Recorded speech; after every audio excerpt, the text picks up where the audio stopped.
I started Pact Podcasting because I believe you should never shut up. I believe the stories have a power to inspire, educate, and bring people together. Whether it's business owners, nonprofit leaders, or individuals making a difference, everyone has a story worth sharing. I wanted to create a platform where these voices could be heard, where we could spotlight the impact people are making and encourage others to get involved.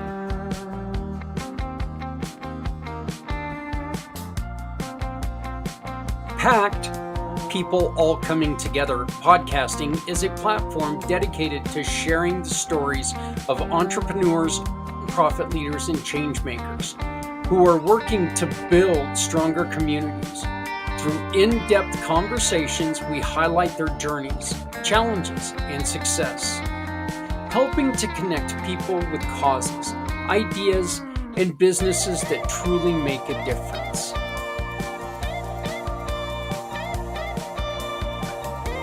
Our goal is to grow Pact Podcasting into a go-to resource for storytelling, networking, and community impact. We're expanding our reach, bringing in new voices, and increasing our production quality to make each and every episode even more powerful. In the future, we want to create more live events, collaborations, and educational content that empowers, educates, and gives people hope, allowing them to take action.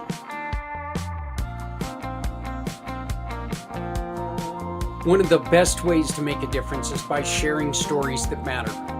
You can support Pact Podcasting by listening, donating, sharing episodes, or even joining the conversation as a guest.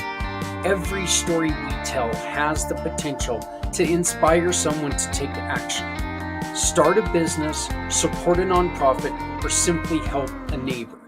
Together, we can create a ripple effect of positive change. Whoever said ignorance is bliss never ran a business. Did you know the vast majority of businesses don't make their products accessible to people with disabilities? And did you know that the collective buying power of people with disabilities is over $2 trillion? And if you're a business owner, you need to know how to make your business accessible so you're not leaving this money on the table. I want to tell you about my family partners at Real Life Access, who can help you connect with this underserved market. Real Life Access clients experience three amazing things. First, a reputation for accessibility that brings customers to your door.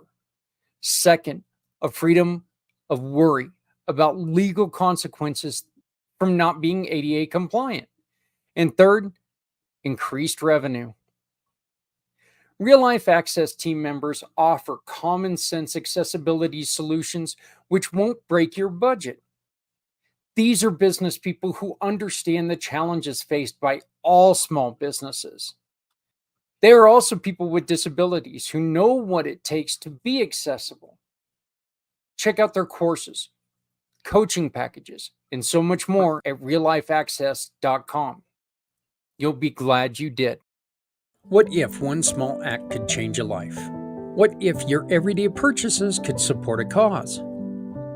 Join me for a special 3-hour podcast as we introduce incredible giving partners. Hear inspiring stories. Learn how you can shop with a purpose. And be part of a movement that turns kindness into action. Tune in, ask questions, and discover how you can pay it forward today for a better tomorrow.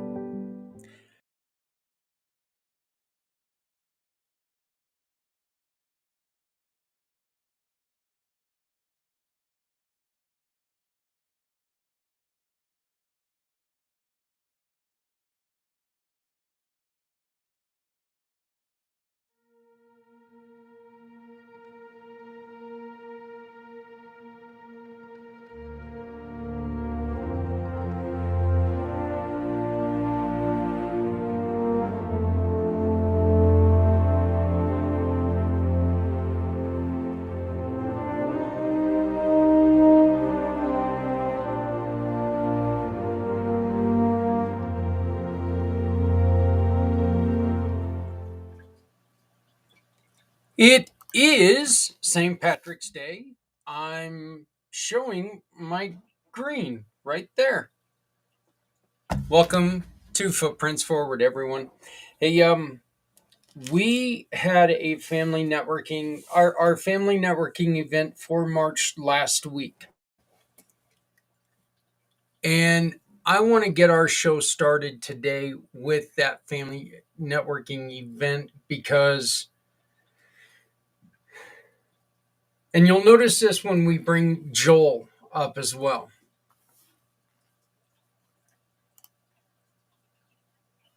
It is never a bad thing to show your vulnerability. It's never a bad thing to show what you've went through because people need to hear what you've went through in order to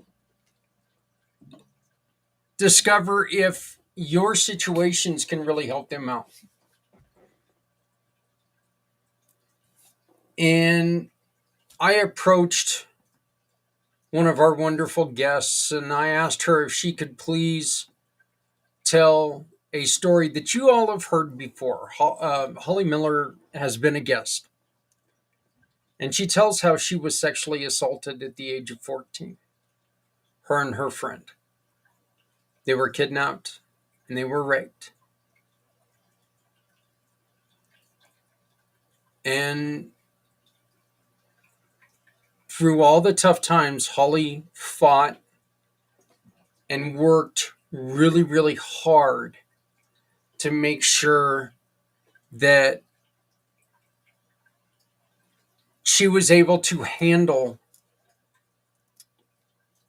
and navigate the tough times that she was going through. Very tough times.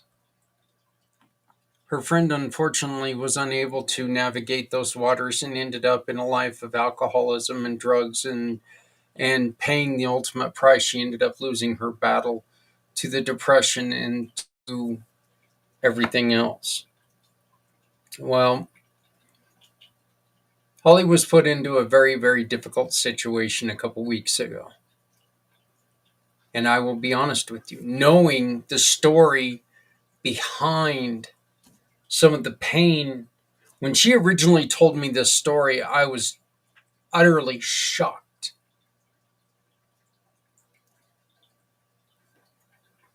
But she's going to share that story with us now, after we do our introductions.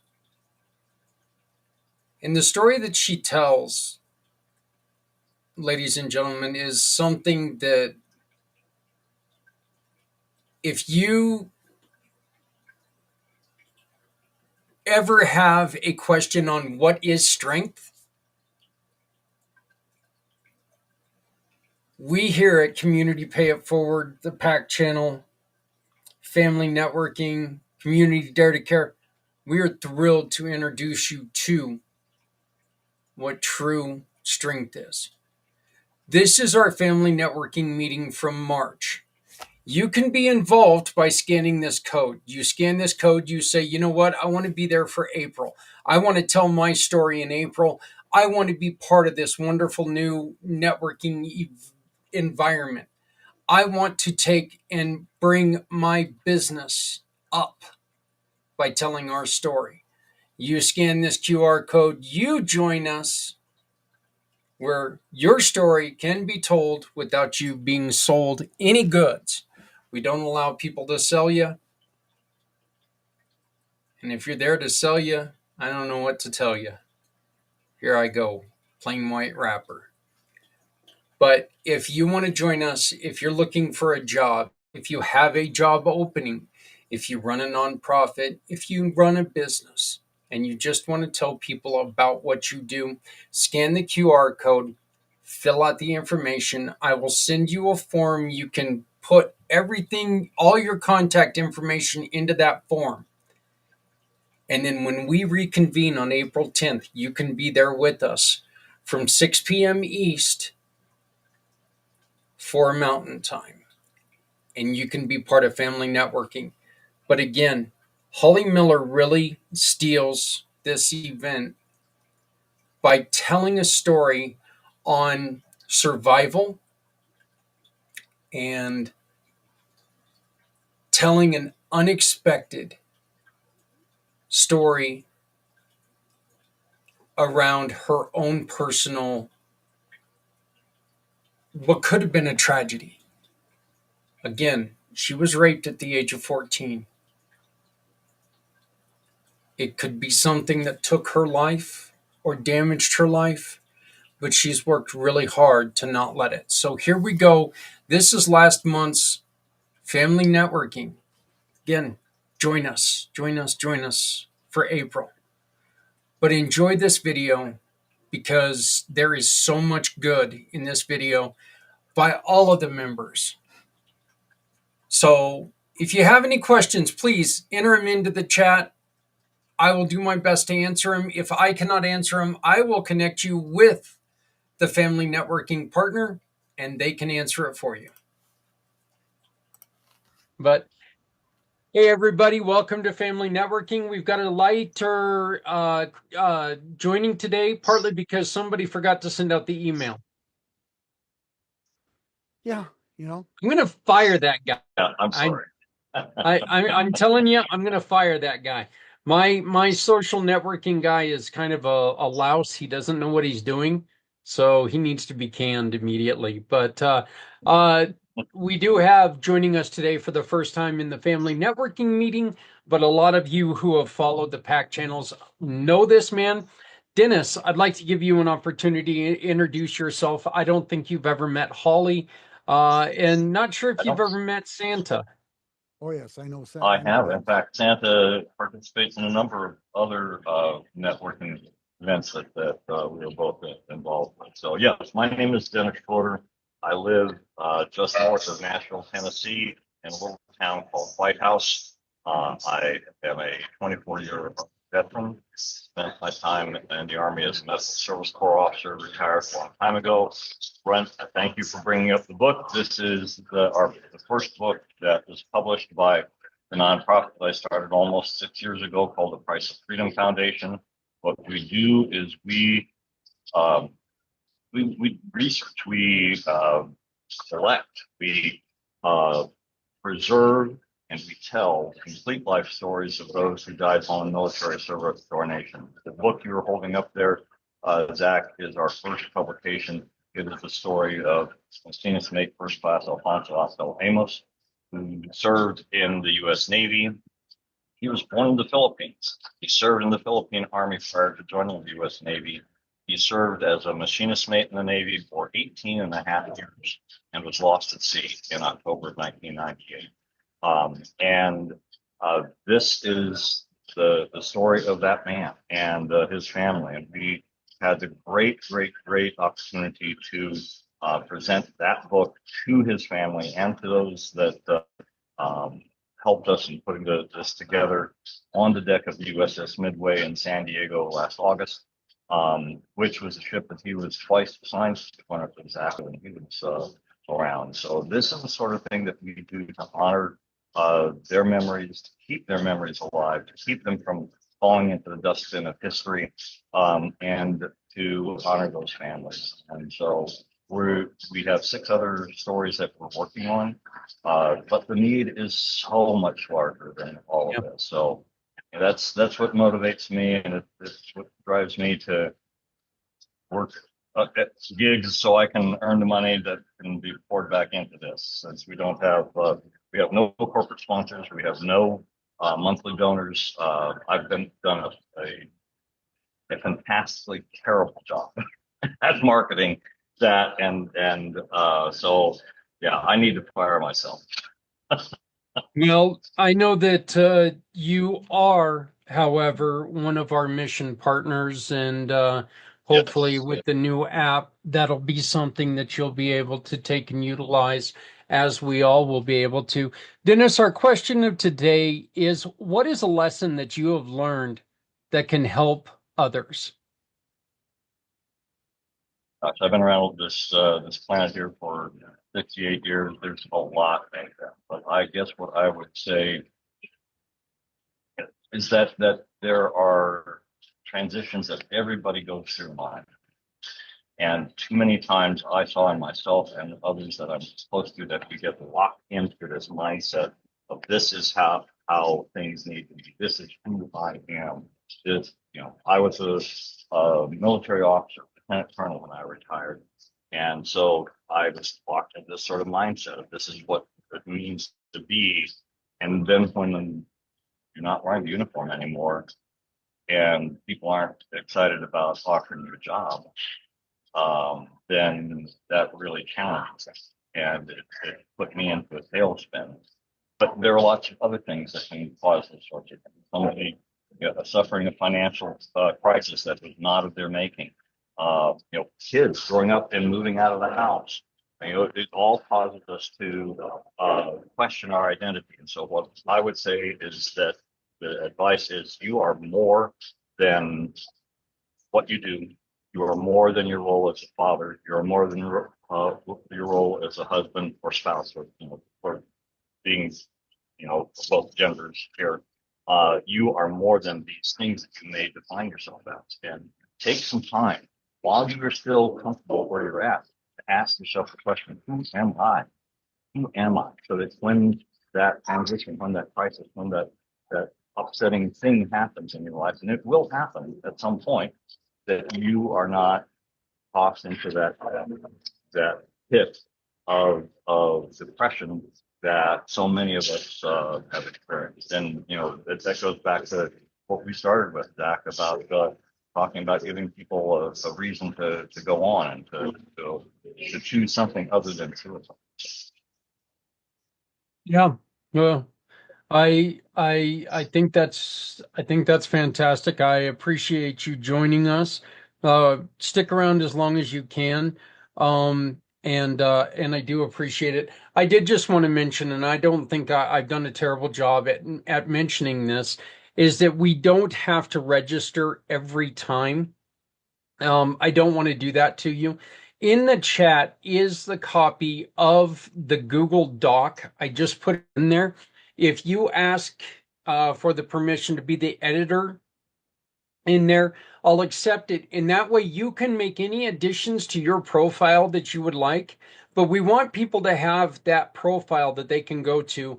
So if they hear you when we play this live on the PAC channels, they can take and say, I heard that Dennis or I heard Holly talk. How do I get a hold of her? It'll have all your information in there. We want to make sure that people can get a hold of you. And of course, with the networking, you've got a limited amount of time when you can talk, but we want to make sure that people have all the access Appreciate that that. we can offer to them. So please go on there. There's also a video in there where I try to explain how you can take and copy and paste the information we need and go about filling it out real quick to where it's not a royal pain in the butt.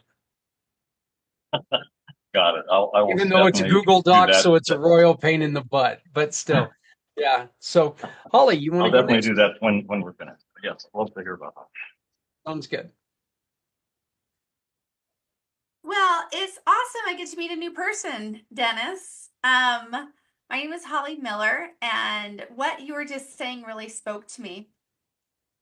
What I do for a living is I use neuroscience and quantum physics to help people reset the subconscious programs of their brain.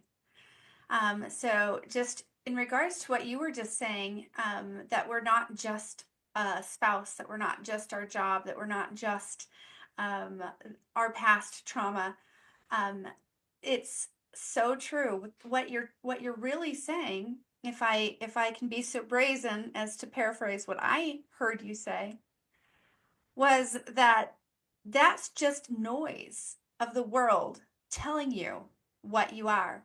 When you're in the military, I grew up in a military home. My mom was in the Air Force. My dad was Marine, always Marine apparently. Hoorah, right? That was the program, right?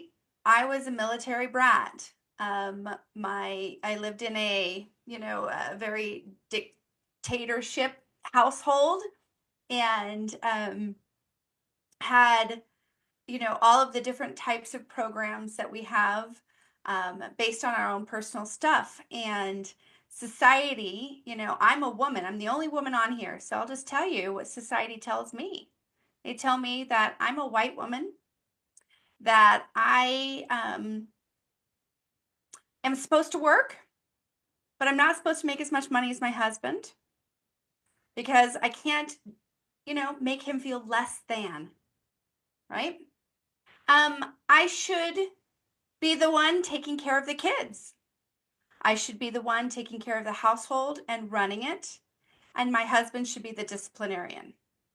That's society telling me how I'm supposed to behave. I'm supposed to be pretty, but I can't be too pretty because I don't want to make other women uncomfortable. I need to be skinny, but I can't be too skinny because I don't want to look anorexic. That's not too good. All of these different programs, and we all have them. You as somebody from the military, Zach is somebody from a traumatic motorcycle accident. Mr. Z in his world of internet, he's supposed to know everything. He's the go-to guy, right? Papa John, he's got this persona as well that everybody has expectations of. But the truth is, that's a bunch of crap. It's a load of crap. None of that stuff matters because who you are at your core is nothing to do with any of your past, and it has nothing to do with who you identify as or what your job may be. We are that person who were when we were 4 years old and carefree before the world started to tell us who we were. And that's what I help people get back to, is to that 4-year-old kid with 0 programs and no conditioned responses on how to behave. And we're just authentically who we are. It's really fun to be able to do that. So I loved what you said. And Holly, I just sent you a message. I wanted to ask you privately before I tried to ask it out loud. You don't mind? Holly, you went through something very, very, very traumatic when you were a young girl, a teenager.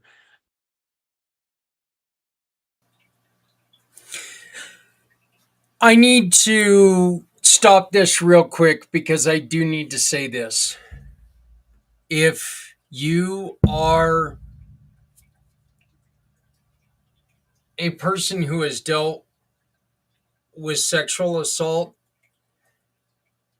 or have triggers about people talking about sexual assault, I need you to be very careful proceeding with the next 10-15 minutes.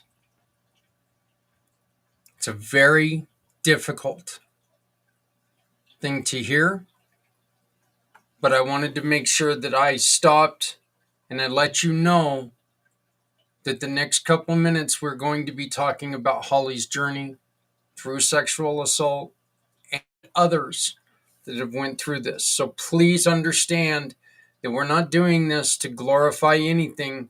We're doing this because this is Holly's way of healing. And we want to make sure that we're putting it out there just in case you might need to find your way of healing and she can help you. So we're going to continue now, but please do understand this is a very, very difficult thing to hear.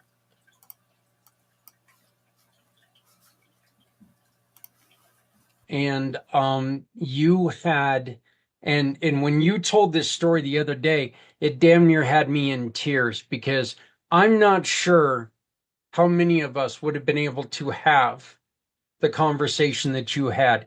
Can you please tell us about this conversation? Sure. So when I was 14, I was kidnapped and I was raped alongside a good friend of mine who inevitably died 37 years later, and as a direct effect of the trauma that happened to her.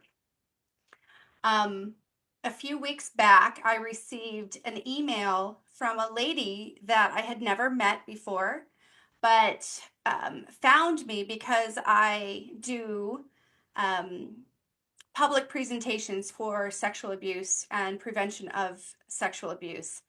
And she wrote me an email and she said, "Hey, I know who you are, and I've been meaning to really reach out to you, but I haven't felt that the timing is right yet. And I wanted to introduce myself. I am the sister of the man that kidnapped you and raped you, and I want to have a conversation with you." Um, she lives locally to where I live, and I was really thrown off. I never in a million years had expected that to happen. And come to find out, she was abused by her brother. Her other sister was abused by her brother. And her niece, who was 5 years old, had been abused, which was her father. And that part I knew. I knew about the abuse of his daughter. And so we met. We sat down and we met and we talked. And it was I think, a really beginning of a beautiful thing for her to be able to release a lot of her emotional baggage that she's carried around. And I was able to refer her out to one of my colleagues to help her get reset. And I know she's had at least one session. I think her second session was this week. I'm not sure if she's gone to it yet. And in the meantime, I've also met with her other sister, and the three of us have sat down and we've had conversations. And there's been a lot of dots connected that I didn't even know were disconnected, and a lot of answers to a lot of questions that I didn't even know I had. And I know that they have felt the same. And the next step is me meeting his daughter, and she's close to 40. I have to look at the math. She's 14 years younger than I am, and I'm almost 54. So yes. No, she's actually not 14 40. years younger. She's 9 years younger than I am. So she's in her 40s.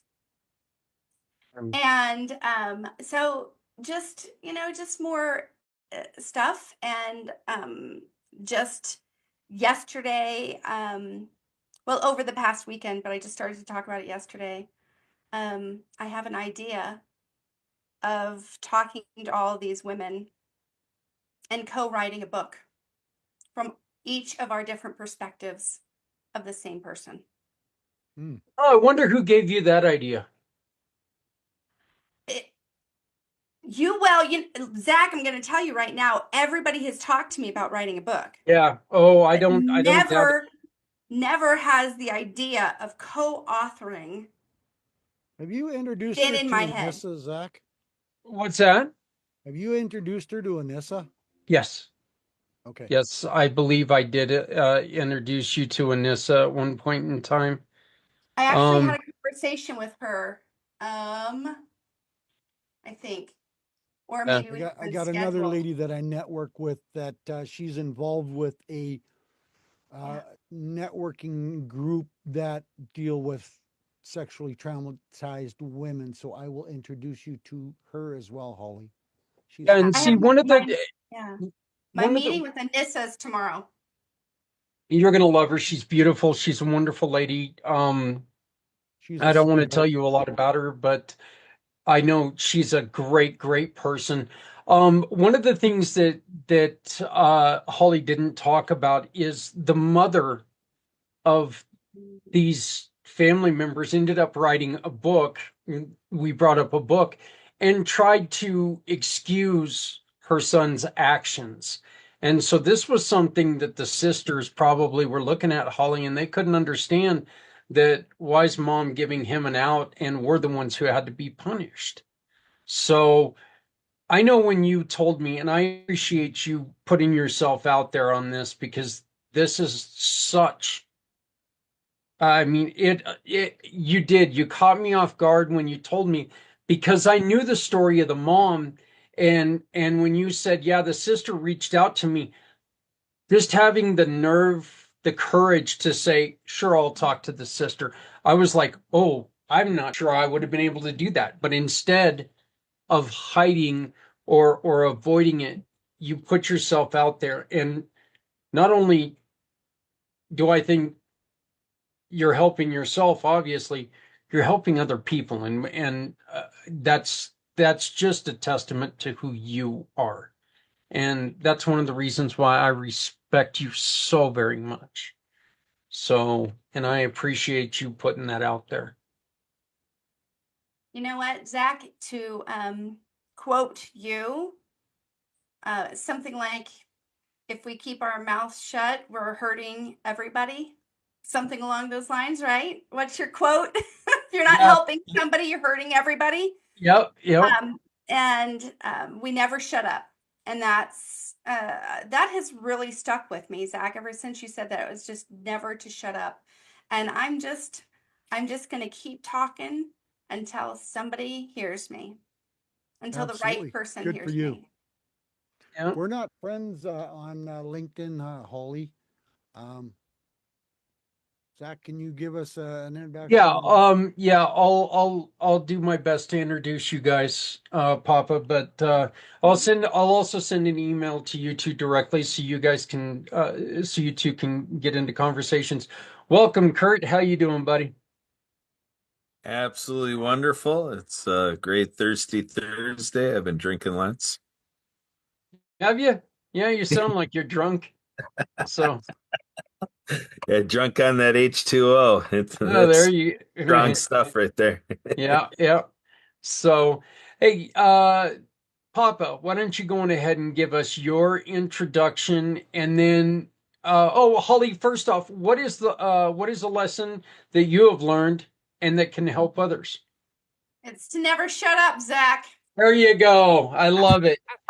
I've heard that Was that before. a 2 foot kick or just a 1 foot kick, Yeah. Holly? Because Hey, he deserved that one. yeah. It's hey, God gifted me with three very large things, a big butt, a big gut, and a big mouth, and I'm going to use them all to try to spread good words. So, There you go. Awesome. Hey, most of you guys, I've done this a couple times, and Zach does wonderful. And you did an awesome job a couple weeks ago, buddy, with your 22 hours, except you didn't respond to my last email that I sent you. I wanted to support you some more, but that's okay. You were getting a little tired and a little overwhelmed, and you were, using the staple gun to put the eyelids up, I think. It I wasn't just the toothpicks anymore. I did the old Tom and Jerry trick. I drew the eyes above my, made it look like I was awake. Yeah.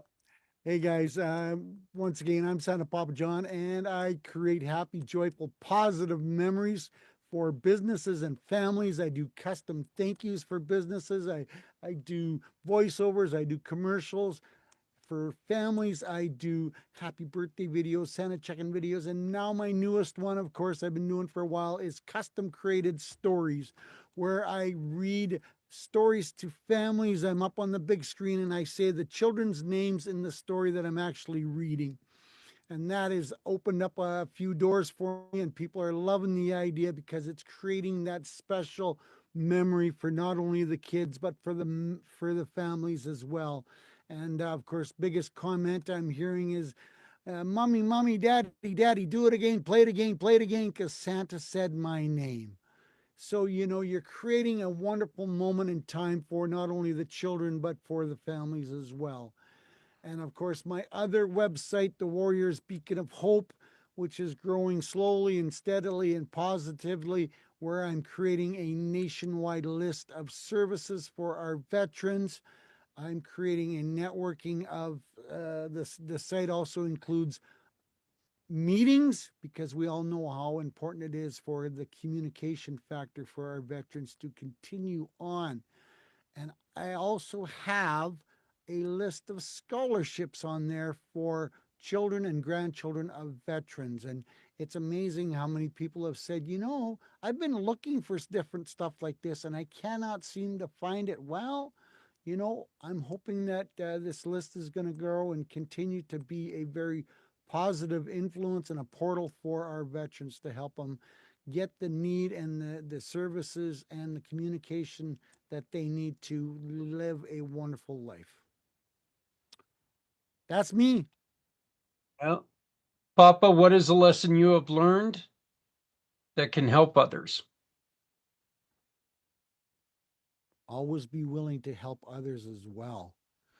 Don't close your doors to uh, different reasons that are not a good enough reason to close a door on somebody. Holly's opened her mind and her eyes and her memories to many different people.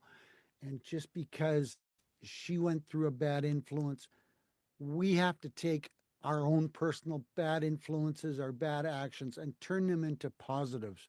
Because if you don't, it's going to chew you up and eat you out and spit you out. But Holly, I'm also on a board of directors for a Canadian national nonprofit that does mental addiction, alcohol addiction, and drug addiction recovery. So I am well aware, and my ex was a drug and alcohol counselor. So I know some of those stories. I know some of the points, and we can't close the doors when people get down and out. But I also understand the fact that you can't help them until they're willing to accept that Mm. they need help. And that is such a hard, traumatic point on someone watching, especially a loved one going down the rabbit hole and going, come on, I can help you if you're willing to accept the help. And it's so sad that many people get into that situation where they're not willing to accept it yet and they need to go further into that rabbit hole. And Holly, I've talked to many different women that have gone through what you have. In fact, my wife has gone through the same thing. And you have to keep talking and listening to you and seeing the look on your face. You can tell that it's painful to talk about it, but on the other hand, it's giving you a bright light that's leading you to so many new open doors. Don't ever stop talking about it. Never stop sharing about it, because there's too many morons in the world that do this to not only women, but they do it to men. And men are a harder nutshell to crack because they won't talk about it. So find the groups, find the people, because there's always people that are going to want to listen. Yeah. It's just, it never should have to happen to people. Unfortunately, it does, but regardless of who it is, and it's not going to be an easy story to start. No, I know Holly, you had mentioned once before that you didn't come out right away, and there was a lot of things that you started that you had to fight through. So again, if you've never heard Holly's story, please have a meeting with her. She's a wonderful person. If you know somebody who needs her help, and go to the listed form, get her information. If you need me to get a hold of her for you, please just reach out to me. If you've got somebody who needs that help and needs somebody to talk to, let us know. Holly's here. She's going to talk to you. She's a resource. She can't make everything better, but she can tell you a whole hell of a lot of things that can help you. So, not help you get over it, but get through it. So, Z, you're up, my brother. Why, thank you, brother man Zach. And I want to say it's great to be here. Thank you, Zach. And it's great to see you, Holistic Holly, Captain Kurt, and of course, Santa Claus himself. What a delight it is. Feeling holly and jolly and Kurtastic here in this great event. So thank you, brother Zach, for putting this all together. I like what you said about not just getting over it, but getting through this. And that's the core of what Holly was mentioning before. It's not about what we know, it's how much we really care about one another. And I want to just share about who I am, what I do, and as you probably may or may not know, I'm a web developer and I am also a consultant that specializes in supporting nonprofits, veteran business owners, and honest entrepreneurs and philanthropists like yourselves who are looking to make Z World a better place. I also like to mention that I do run a website called Z World Cares, which allows nonprofits to showcase their nonprofits, accept donations, attract donors and volunteers. And I want to give a special shout out to Zach, everyone here, and of course, Captain Kurt. He was kind enough to introduce me to a guy named, not guy, a special person named Todd from CARES Foundation. And thank you for that introduction. I really do appreciate it. His story, and hopefully he'll be here one of these days. It's truly saddening to know what has happened to his family and the fact that he's taking that pain into something positive that no other person should ever go through. So again, thank you, Captain Kurt, for that introduction and talk about CARES Foundation and Z World Cares. And it really means a lot that all of you here show Z World that you care, especially brother Zach, for what you're doing to bring all these great people in here to talk about the importance of not just, I guess I should shut up, but spread awareness of what's out there that we should support those too. And again, really captivating what you said. It's not about just get over it. You know, life happens. Let's go through this together. You don't have to go through it alone. And that's why I really appreciate the community pay it forward with everyone here. That pays it forward first. Well, as you've already heard a couple times, never shut up. Never shut up. So, what is it? What is the lesson you have learned that can help others? Well, um, I can't top what everyone else said, but I will just say this. If you fell down yesterday, stand up today. Because David Goggins once said, I'm a big fan of his, and speaking of veterans, why not? Every failure that you go through, it's just an attempt. And once you fall down, you dust yourself up, dust yourself off, and you say Roger that and keep moving forward. And it's not over till it's over. I love it. Thank So, you. Captain Kurt, you are up. Thank you. So yeah, I enjoy being an ambassador with Project iHeart, combating veteran suicide by spreading hope to veterans. And, we're enjoying a lot of partnerships. I've been really attending to being U.S. chair of the Impactful Veterans Network with Spirit of the Game and helping in coordinations with People for a New America and the Veterans Committee with that group and Veterans First Initiative, which was organizing for May 3rd, but the announcement is they felt they need another month. So we're looking at a telethon now, June 7th. So the first Saturday in June, we're moving that to. Um, you know, so so just enjoying a lot of work and finding a lot of agreement across the country and people even outside of the country working with us on serving U.S. vets and veterans all around the world. And I really got to this place really just having a devotion for Americans with disabilities, and then it became people with disabilities all around the world. So it becomes an all and out social justice movement and helping people attend to marginalized populations, forgotten populations, the idea of out of sight, out of mind. So it's a huge marketing endeavor. So this whole business of live streaming and podcasting and social media, it's a real deal. And to jump right into the question about, what I've learned that helps other. I mean, first of all, I'm observing that the answer is in the question.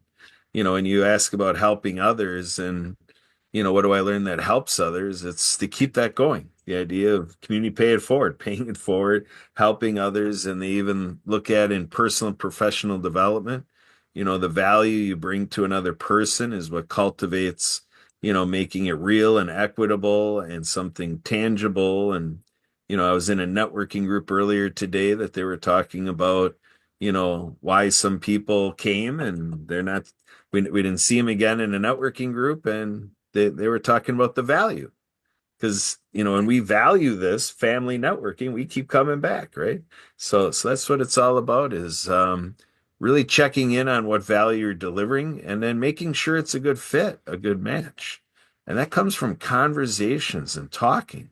There are people concerned about the youth where people who are 50 and older are scratching their head like, how are these kids gonna tackle anything in the world because they're so used to just hunkering in their phones. And we're just trying to understand, how do youngsters, teenagers cultivate relationships, and how are they gonna collaborate and tackle things like we talk about here at Community Pay It Forward. We just don't know, but I trust they're gonna figure it out. I think our teenagers just as smart as we were, and they're going to evolve, and they're just going to do it completely different, but they'll come in to close the gap just like we are. And so there's that intergenerational piece that we have to tend to. I talked to one of our senior citizens before coming in here and really talked. We talked for like about an hour, 20 minutes. We really got, came together. We're planning on meeting at a restaurant, 10 miles down the road from me. And we're going to do a lot of stuff here in Milwaukee. And so that intergenerational opportunity and thinking about the demographics that you hang with, and pick some folks out there that you don't typically hang with and get to hanging with them. That's what I did 10 years ago. I didn't hang around with people with disabilities that much until I started to really want to water ski with them. And then I built those relationships. And I'm like, whoa, why don't I do that more at my church? Why don't I do that more in the nonprofits? Why don't I do that more as I'm doing personal, professional development, when I'm being a citizen, when I'm doing business, when I'm having fun? Just do everything with everybody. Back to you, buddy, Zach. No, Kurt, I and the timing of this is I mean just perfect. I was listening to a podcast yesterday with a young man who is a Gen Zer, and he was talking exactly like what you were just talking about. We worry about these kids. Well, how are they going to go and how do they meet people? Can you believe that they actually have conversations going, I don't know how to meet someone face to face.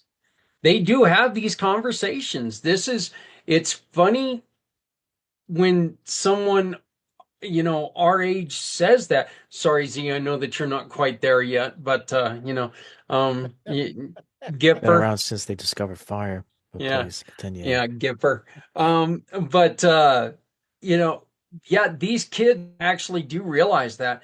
But it is funny because we do talk all the time about, well, how can we get these kids to work? These kids don't work today. The same damn thing they said about us.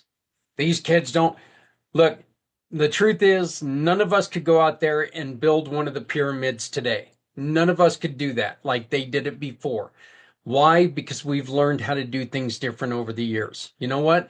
These kids are working really hard right now to make sure they don't have to go out and bust their butts like we do because they're going to do it smarter. Safer, I don't know, but but smarter. They're going to go out there, they're going to do it their way, and they're going to lift and succeed their way. I do want to give Kurt all the credit in the world for introducing me to a wonderful day, which is the 28th of April, where he told me, "Did you know this was Global Pay It Forward Day?" And I was like, "No, I did not." So, had no idea. So one of the things that we are doing for Pay It Forward Day, and this is to all my partners out there, please schedule a meeting with us because we're going to take and we're going to put together a video. And it's just like a little 2-3 minute video that introduces you to everyone. And we're going to play all these videos on Pay It Forward Day. We're really going to make this a day on why we are in the Pay It Forward family. Why do we do what we do? We do it because you've heard the stories right here. All of us care about what is going on in the world. None of us want to see bad things happen. We want to take and we want to help people however we can do it. So we're going to take it on Pay It Forward Day, which is the 29th.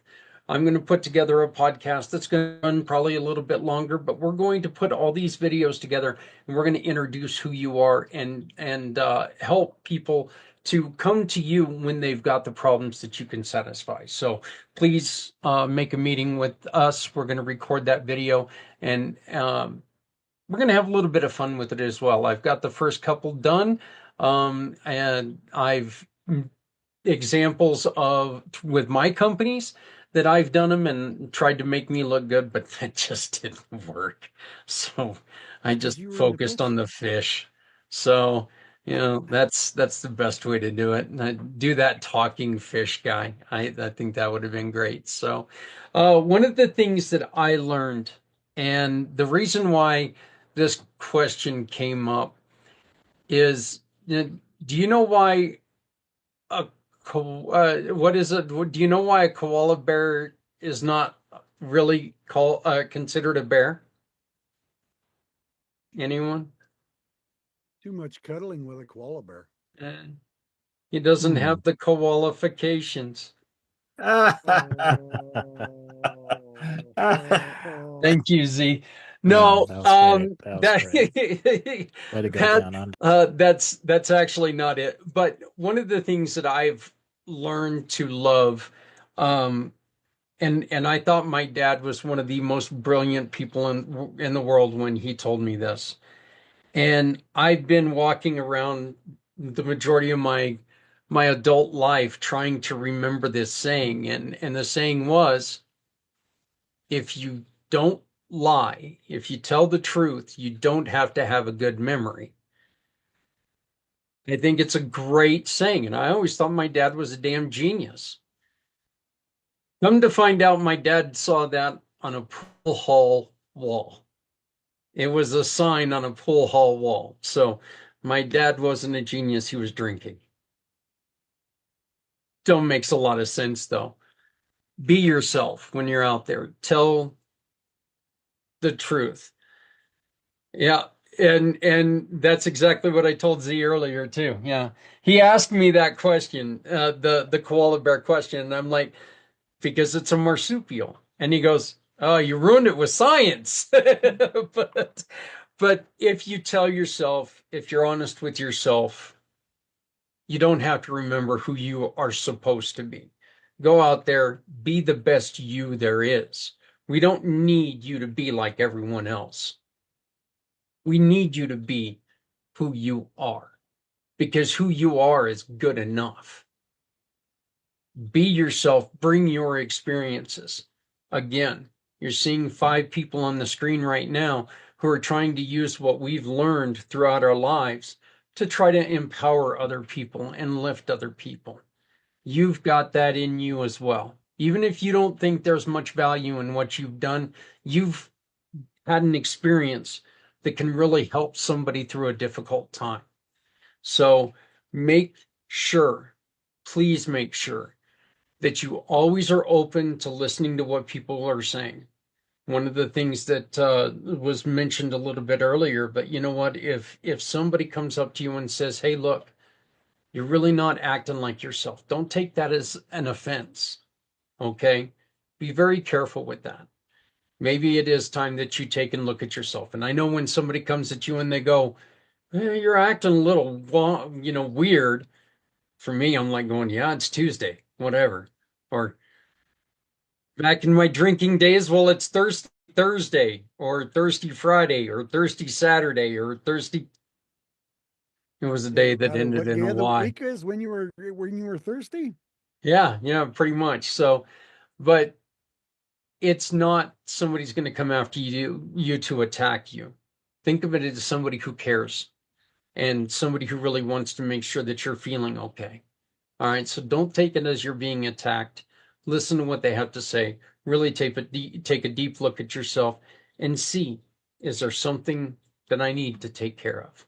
So that's kind of what I've learned. Holly, who can you help today and how can we help you?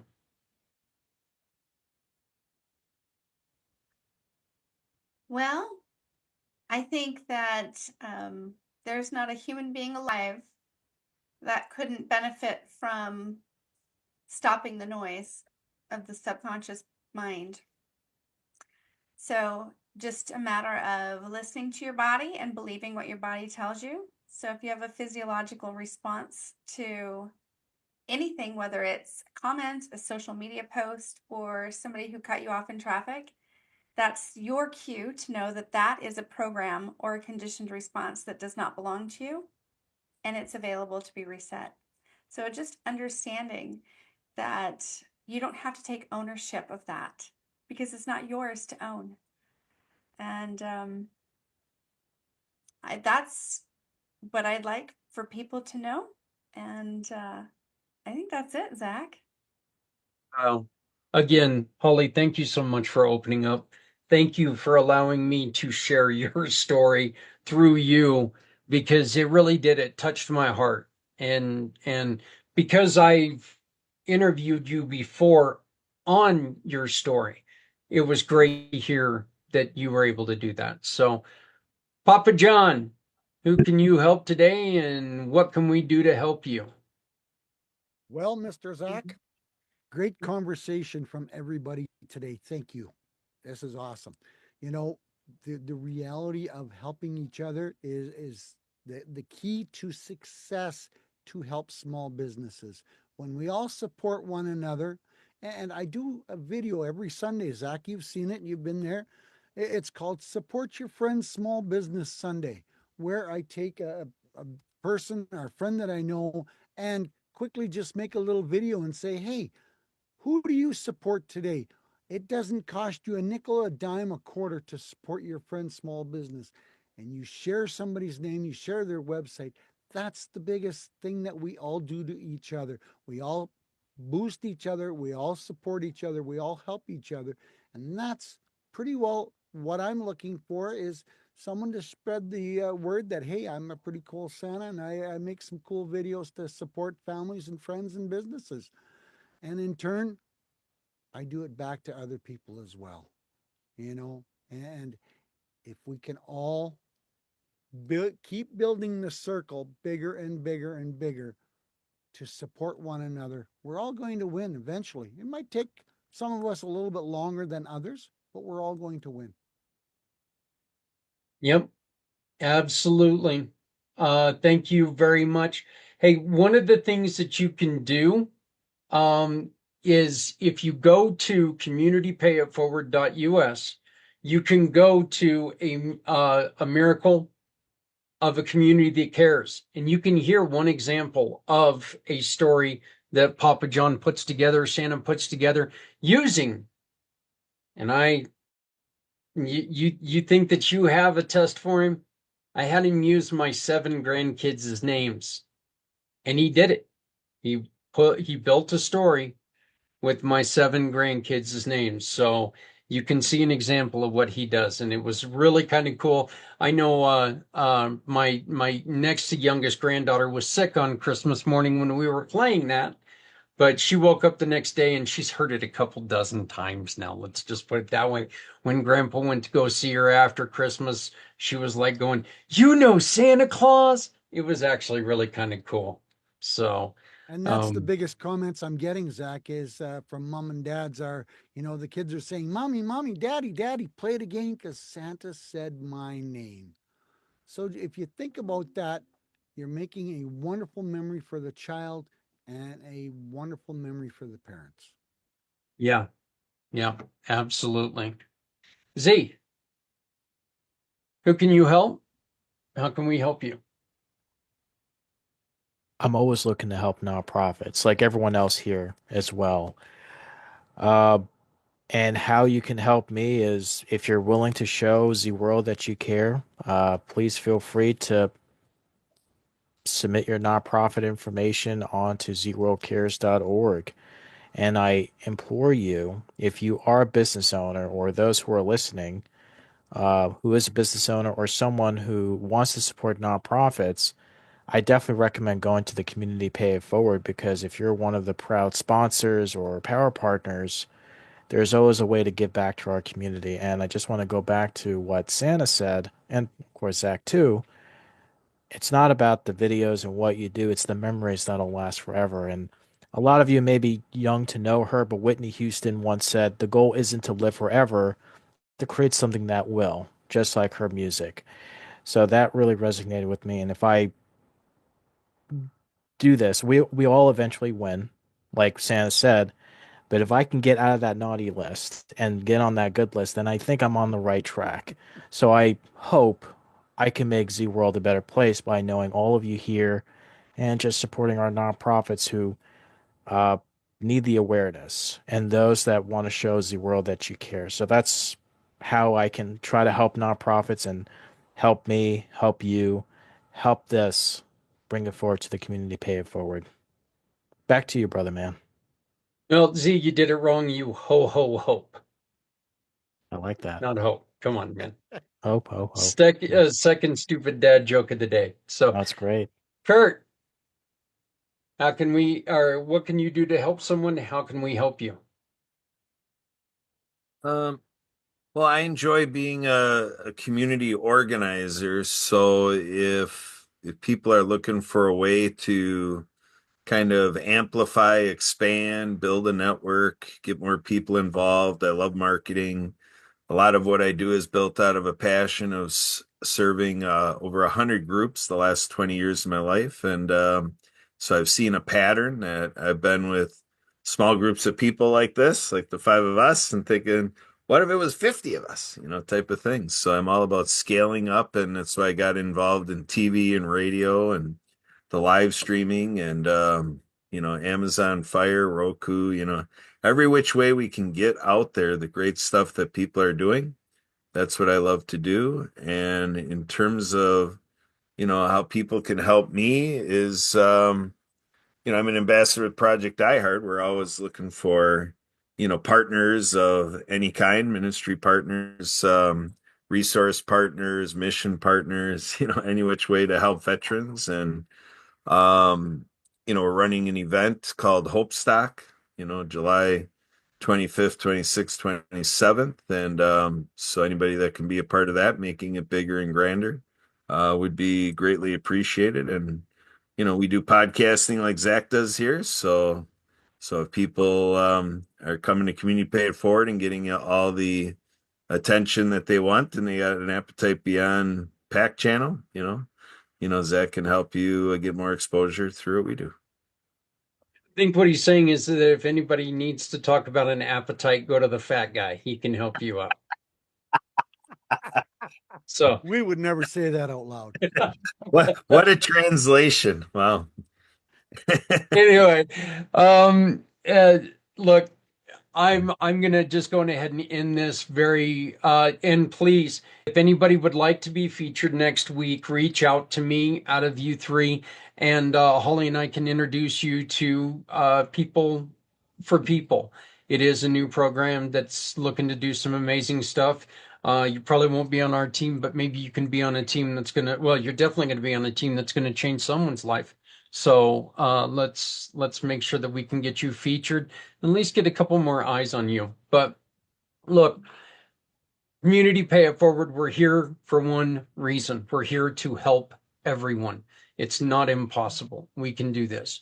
You help one person, your neighbor helps another person, that person helps someone else. By the end of the day, we've helped everyone. It's not impossible. We can help everyone with something. We don't have to help everyone with everything. There are some things that, you just don't want to help people with, but everyone needs help of some kind. Community Pay It Forward and the five of us are here to make sure that we can help someone. So you can help me by reaching out to anybody you see on this screen. You can do business with them, and then you can help others when you do the business with them. So please reach out to them. And how can you help me? Make sure that you take and every day look in your closet. If you have that extra hoodie that you no longer wear, it's still cold outside. Don't take it to a thrift store. Don't put it in a yard sale. Put it in your car. If you see somebody struggling with the elements, give them that hoodie. It doesn't mean anything to you, but it could mean the life of them. You make too much food, which I often do, but throw it in the old hillbilly Tupperware. Throw it in an old butter bowl. Heat it up. Take it to somebody who's hungry. Again, means nothing to you, means everything to someone else. For Mr. Z, for Santa Papa John, for Holly Miller and Kurt Roskoff, my name is Zach Clayton, reminding you, if you're not doing something for someone, you're hurting everyone. Nobody needs to go it alone when we all come together. Thank you, and we will see you next month. Introducing Shop, Click, and Pick, the simplest way to support those doing good in communities everywhere. We understand that shopping is a necessity, but with a slight adjustment, you can make a huge difference without spending any extra money. Here's how it works. Please visit communitypayitforward.us and navigate to the Find Your Partners tab. Discover our verified giving partners, which are trusted allies ready to meet your needs. Shop with any of the partners that resonate with you. Click a picture of the receipt or invoice, then pick the mission partner you wish to support and use their QR code to send the receipt directly to us. After that, all you have to do is sit back and enjoy your purchases, knowing that you've made a meaningful change for someone in need. Community Pay It Forward amplifies your business's impact by sharing the story of those who require your services, rallying support for those who need us all. Because no one needs to go it alone when we all come together. Your customers' everyday purchases can make a difference, whether they're shopping in store or from a computer, for their family, or just to treat themselves. Why not help them turn those purchases into support for a cause they love? As a Community Pay It Forward giving partner, a portion of what they spend goes directly to a mission that touches their heart, at no extra cost to them. With our Shop, Click, and Pick program, it's so easy. They visit our website, choose your business, and make a purchase. Then they simply choose a cause they love, and because they made the purchase from you, they donate to a cause they love. Community Pay It Forward. No one needs to go it alone when we all come together. Hello, world. My name is Z, or you can call me Mr. Z. I am a web developer, and I am also a consultant at Z World Webs. My one goal is to develop custom websites that are specifically catered to your organization's needs. I completely understand that building a website is an exhilarating, exciting, and significant step in connecting with your audience. Your organization has Z potential to make a meaningful impact, whether it's supporting animal rights, advocating for equality, combating human trafficking, or honoring the brave individuals who have served our country. Your mission is too important to be held back by the challenges a website can present. And I am here to ensure that your website works for you, not against you.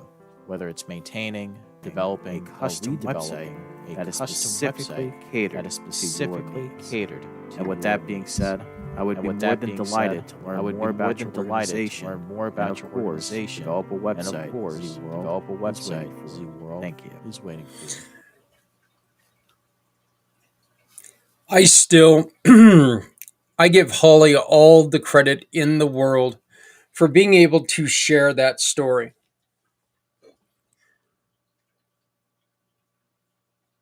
I also appreciate the efforts of Kurt and Santa and Z, because every story had something to it. And every single one of your stories has something to it. And that's the important part. That's the important part of what we're trying to do with family networking, with Community Pay It Forward, with Pack Channel, is we're trying to get these stories out there because these stories can really help take and move people forward. Stories that are being told out there right now are moving people backwards. Okay? There's a lot of people who, instead of looking for solutions, were just trying to find problems.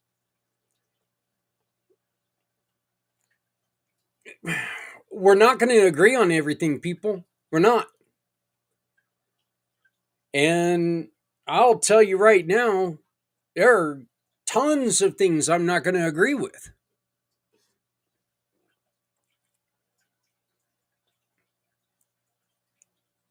But we don't have to agree on something to try to find the solution to a problem.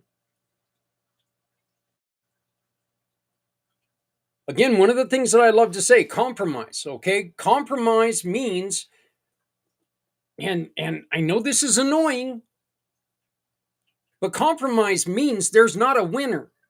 That means that we were able to come together. We were able to say, you know what, we're going to take a little bit from what you want, a little bit from what I want. We're going to meet in the middle, and we're going to do something extraordinary. We're going to put our needs aside for the betterment of everything. And that is so much more important than me getting everything I want or you getting everything that you want. Well, right now, we've got a lot of people. And again, I am not talking about one side of anything. But there are a lot of people out there who are saying, well, this is what I want, and I'm not going to move off of it until I get everything that I want. To hell with you. That's not the way to go about this. This interview can be, there I go, hitting the microphone again. This next interview that I conducted with Joel, his monthly show, can be construed as a one-sided political thing, okay? And I need to tell you this, where there is a lot of talk when it comes to Mr. Trump and Mr. Musk, because these are two guys that they're not ashamed of being out there, being front and center, and it's my way or the highway, chump. That's, look, you can love them all you want, but you can't argue with that fact. They see it as my way or highway. And let's put it this way, okay? Yesterday, Donald Trump comes out and talks about winning his own golf tournament when there's videos of him kick putting, and it's like a 3 kick putt instead of just a 1 kick putt, and then shanking a shot sideways. He didn't win his own damn golf tournament, unless, of course, he was the only one playing. Or everyone else golfs worse than I do. I don't see many people golfing worse than I do. I suck. I love the sport, but God, I suck. Being truthful, being honest, being open, this is a better way to go. Compromise. How do we make sure that we utilize our knowledge, utilize our opinions, utilize who we are to strengthen everybody? That's the main point of this conversation. It's not about he's a bad person, they're bad people, they're there.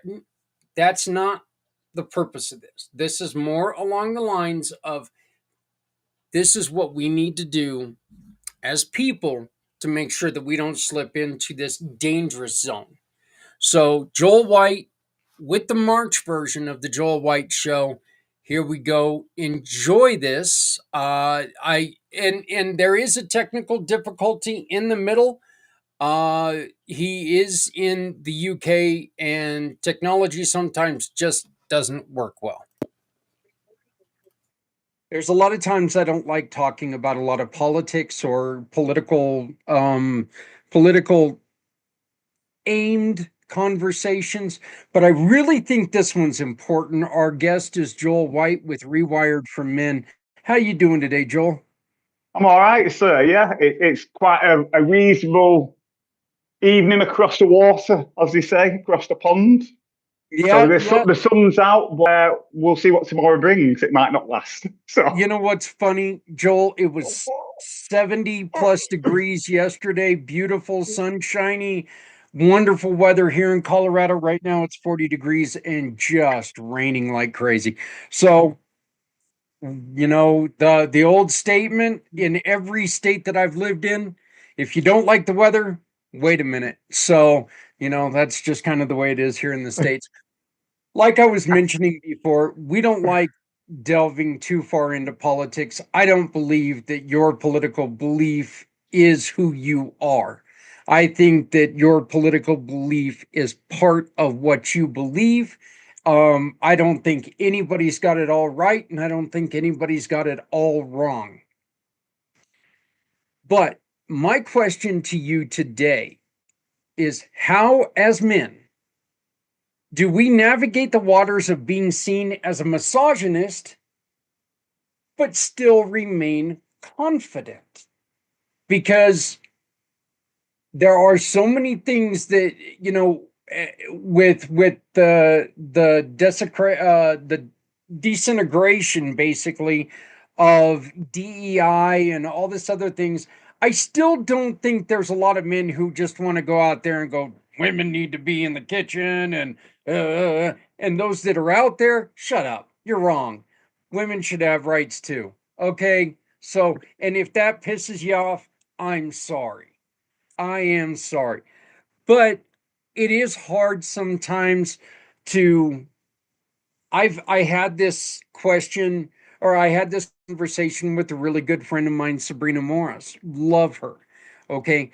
And my question to her is okay, DEI, I can understand why it was in place a little bit, but if you are not a racist or a sexist individual, you should hire the best person available. Mm. And I think that if we would take that extra step as business owners and we would say, this is why I chose this person over you. If next time a job opens up, if this is what you get, it would give you an extra, it would give you a step ahead of everyone else. So I think that if we took away DEI, it's not a terrible thing as long as we were open to hiring everyone and we could explain to people, I didn't hire this person because he was a white male. I hired this person because ... And if you would do ... that would give you an advantage over everyone else. And I don't care who you are. So how do we navigate between misogyny and confidence? I think for me, because we were reflecting on that before, being confident is being assured of yourself, being confident within yourself. But, there's that phrase, quiet confidence, where a person just has that sort of thing to them where you don't have to be rah, rah, rah, and out there and, shouty, shouty. You can just kind of tell. It's really interesting when you see people like, or you even experience it yourself, almost like a knowing who you are, having a solid foundation, not necessarily having to prove yourself. And I think when the more you see people being misogynistic and out there and rah, rah, rah, the weaker the foundation that they actually have within themselves, the more threatened they actually are of other people. And a lot of the work I do is around unconscious beliefs, what's going on in the background. And if people are carrying unconscious beliefs like I'm not good enough, I'm the problem, I'm broken, I need fixing, I'm not worthy of success, the more than likely perhaps we'll find them acting out misogyny, trying to prove themselves to others who can shout the loudest.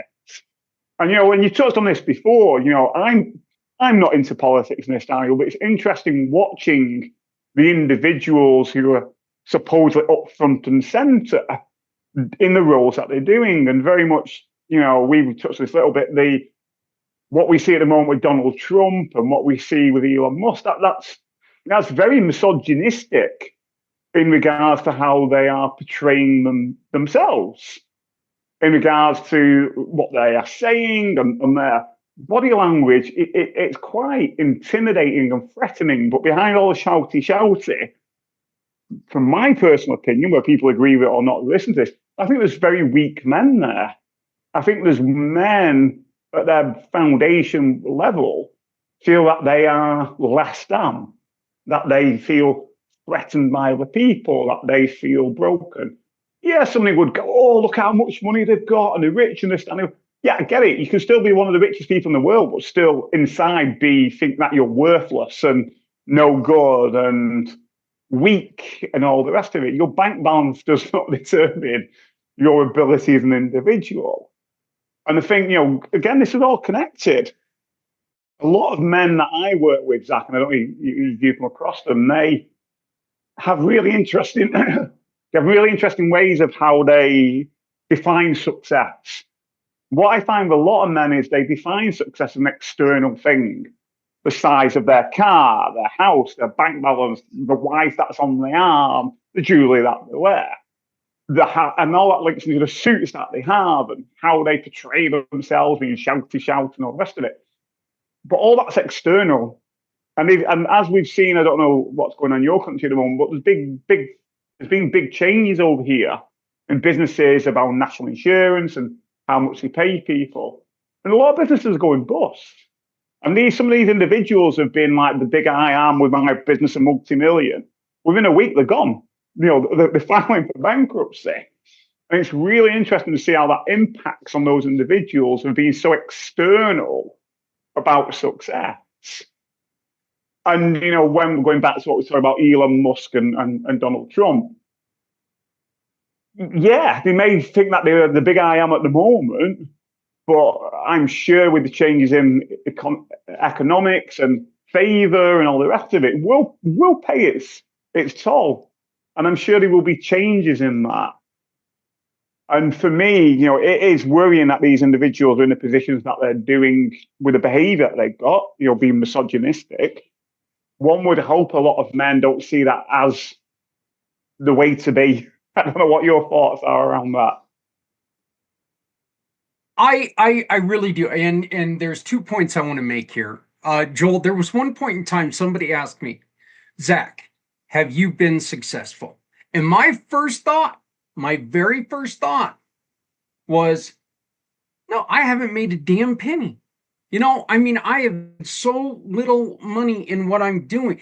And then I caught myself and I'm like, yeah.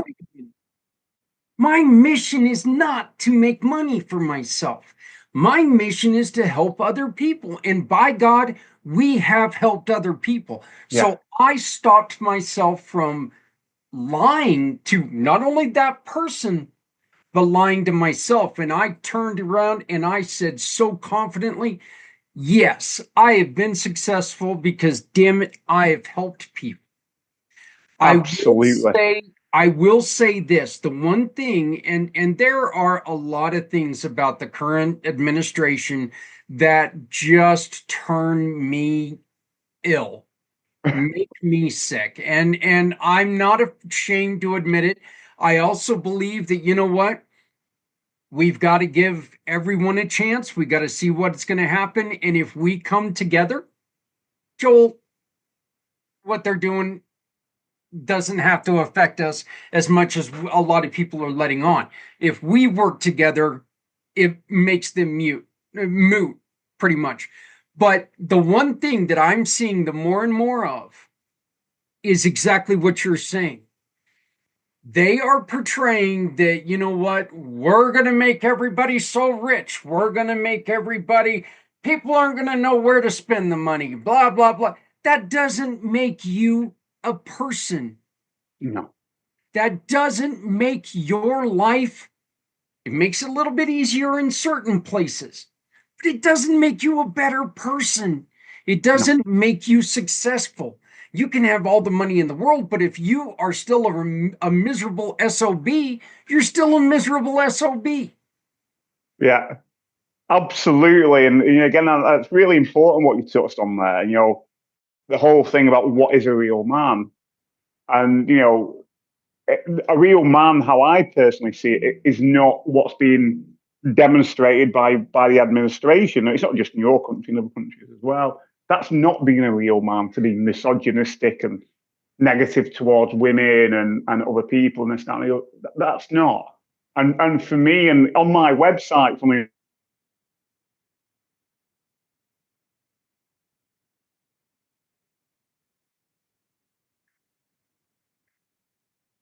Seems like we lost Joel for just a moment. And hopefully we're going to be getting him back here real quickly. But I did just want to, go on ahead and say, look, the truth is that, and I'll bring this up with Joel again when we're able to get back with him. But I really think one of the things that's going on is we can take and none of us none of us have been good to everyone we've met. None of us. We have all had problems with some of the people that we've met before. All of us have done people wrong at one point in time or another. Okay.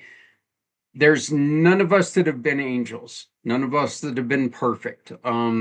Ye of religious faith believe there's only one person who's been perfect for his entire life, and he died on a cross for us.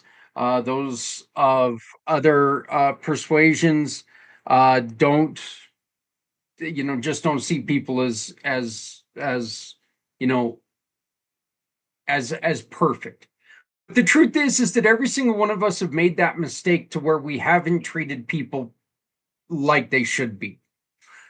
It's one of the reasons why I try to tell people, just remember that, you know what, you need to love other people out there. If you've got the hoodie, give somebody that feeling of humanity. And if the hoodie doesn't fit you, give it to somebody else who's struggling, who's out, maybe sleeping outdoors, maybe just a little down on their luck right now. And that hoodie could give them that confidence that, you know what, I feel better.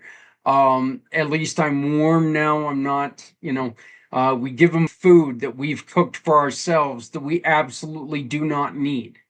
This gives them that feeling of, hey, you know what, I got a meal today. It's not everything I need, but it helps me today. That's so important. So this was really not an attack on any political side. So those of you who think I'm attacking a political side, you're wrong, because I'm not.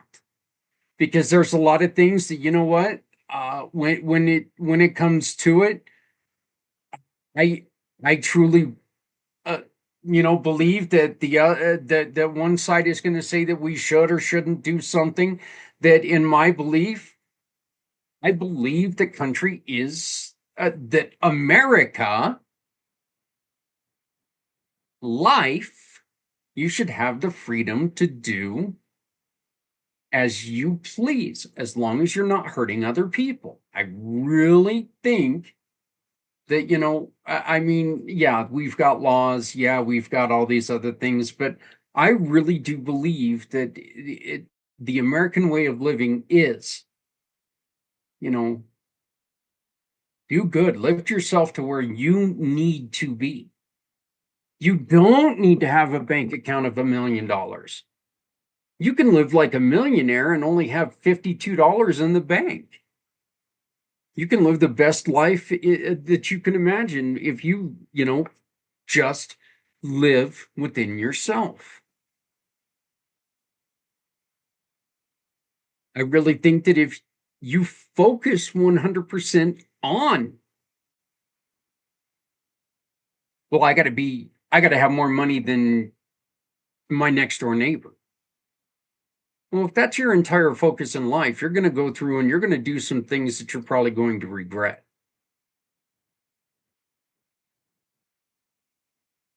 When your focus really could be, you know what? What I need to do is I need to see how I can help my neighbor, and we can live together, and we can lift each other, and we can do great things together. So I really, really believe, personally, deep down inside, this is an important question. We would love to get your comments. We'd love to get your questions. Please feel free to reach out to us at Zach, Z-A-K, at communitypayitforward.us. Zach, Z-A-K, at communitypayitforward.us. It looks like we're getting Joel back. Hopefully, things are coming back on board. But as I've said before, this is a very important question. So Zach, Z-A-K, at communitypayitforward.us. We really want to hear your questions. Joel, going ahead and continue where you were at, please. Yeah, sorry about Zach and the people watching. Technology decided to do its own thing with the internet.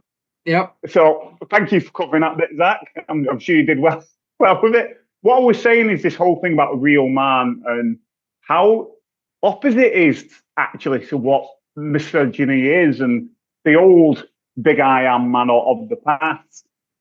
And it's like, for me, a real man is someone who's willing to be authentic, to be, God forbid, vulnerable, to be open. And it's like I had a session today with an individual and he broke down in tears. You know, this is a guy who plays hockey, he plays rugby, he plays golf, he goes out drinking with the boys. And he broke down in tears. And he apologized and felt embarrassed. I'm like, why? You know, you're showing emotion. That's what a real man is. You're being authentic with yourself. That's that whole process, what we are talking about earlier on, about that quiet confidence in knowing yourself and having a strong foundation and being okay with crying, you know, letting that emotion out is really, really important. Not like what we see this big I am way of being. That's far from being a real man. And like you said before, if anybody looks at that behavior, which is being demonstrated by, you know, your current administration of Elon Musk and Trump, and goes, oh, that's really great, they are way off mark. They're not even on, you know, they're not even on the same page at all.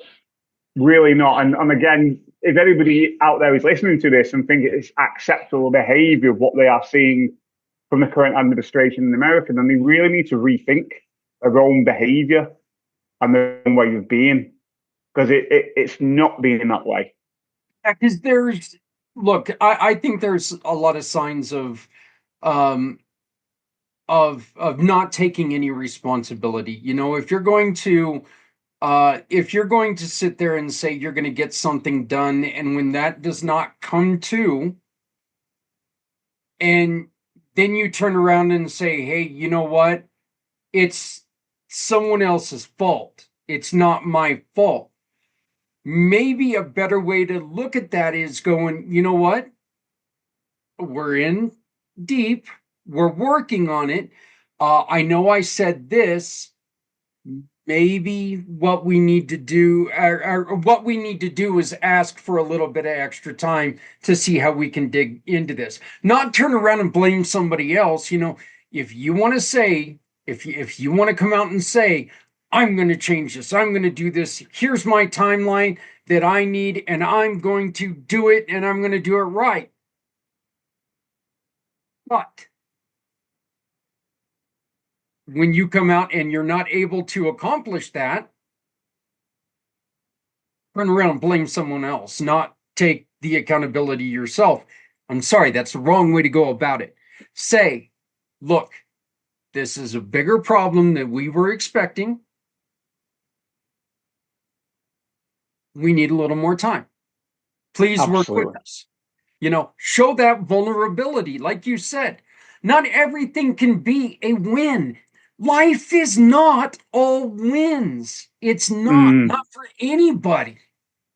Everybody has to take losses at some point in time. Everyone has to sit there and go, oh boy, that didn't go well. That's how we improve. And to sit there and say, you know what, if it didn't go the way I want it, it's the other guy's fault.